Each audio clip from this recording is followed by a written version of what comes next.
మీరు అంటే మొన్న ఇంటర్వ్యూలో కూడా నాకు మెన్షన్ చేశారు, అంటే you have very good association with Prabhas గారు కదా. అంటే ఇప్పుడున్న రోజుల్లో సినిమాకి ఒక ట్వీట్ కూడా చాలా ఇంపార్టెంట్, అంటే ప్రమోషనల్ వైజ్ కాల మీరు ఏమన్నా ప్రభాస్ గారికి చెప్పారా సినిమా గురించి ఏమన్నా? నేను అంటే ప్రభాస్ గారిని ఏమైనా రిలీజ్ దగ్గర అడుగుదామని చెప్పాను. So you are ready to ask him?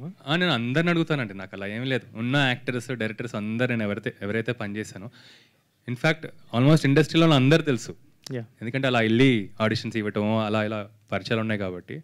ఈ సినిమా కోసం నేను అందరిని అడుగుతా. సో ఇన్ఫ్యాక్ట్ కొందరు రెడీగా కూడా ఉన్నారు, వాళ్ళకి ఏంటంటే later closer to the release నేను తెద్దామని.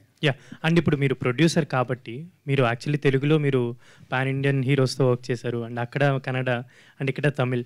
వై డోంట్ అంటే అదర్ లాంగ్వేజెస్లో కూడా ఈ మూవీ ఎందుకు మీరు రిలీజ్ చేయట్లేదు అని అంటే ఎవరైనా అడిగారా? నేనే అడుగుతున్నా. బట్ గుడ్ క్వశ్చన్ అండి. బేసికలీ ఏంటంటే మాకు ఫస్ట్ ఇది తెలుగు నేటివిటీతో తీసిన సినిమా. ఇది మనకి ఉన్న ఎనర్జీ కూడా ఏదైతే ఉందో మా ఎనర్జీ మొత్తం తెలుగులో పెట్టి తెలుగులో ఫస్ట్ మన జనాలకి అంతా పంపించిన తర్వాత ఆలోచిద్దాం అనుకున్నాం. ఇన్ఫ్యాక్ట్ అనుకున్నాం వినోద్ తమిళ్లో తనకి మార్కెట్ ఉంది కొంచెం, సో అలా ఏమన్నా మనం 2 బైలింగ్వల్ చేద్దామా అని.